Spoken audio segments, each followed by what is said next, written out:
Question that's been coming up a lot actually is I can't really solo because I haven't memorized all the notes on the fretboard. Irrelevant at this point, okay? If you're trying to memorize all the notes on the fretboard, it takes so long. Then you have to learn what to do with them, right?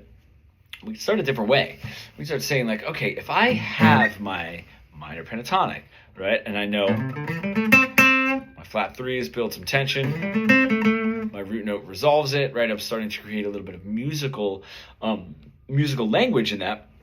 I can then start piecing together what notes I'm actually playing. Oh, the C is the flat 3 of A, right? I can start putting that together. Oh, because there's my A, that's my root note.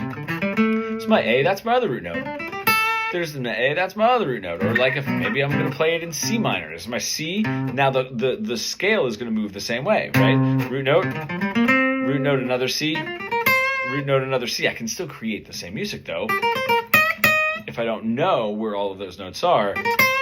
And then eventually start piecing together, oh, well, that's E flat. Okay, well, I know that because the 12th fret is E and that's flat. Okay, so what we're doing is we're functionally using these notes without being able to name all of them, okay? And then, because we're attaching language or meaning to the notes that you're playing, it becomes easier to learn the notes across the fretboard rather than memorize them, right?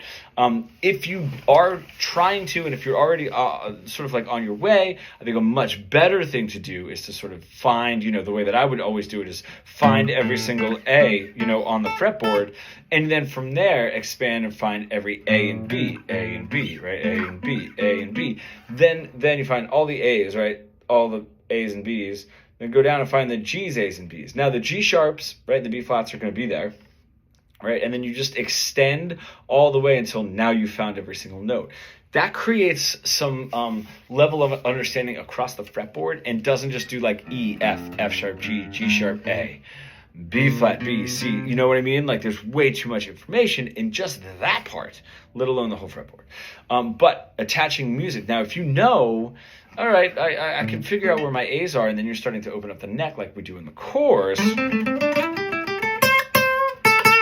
right? And you sort of know where those flat 7s and flat 3s are, and the 4s, okay. Then you start piecing, oh, the D is always the 4, and the C is always the flat 3 back to the root note, which is my A, right? And then you can use that in other keys. So it becomes really, really important to attach meaning and learn this stuff like a language rather than trying to memorize.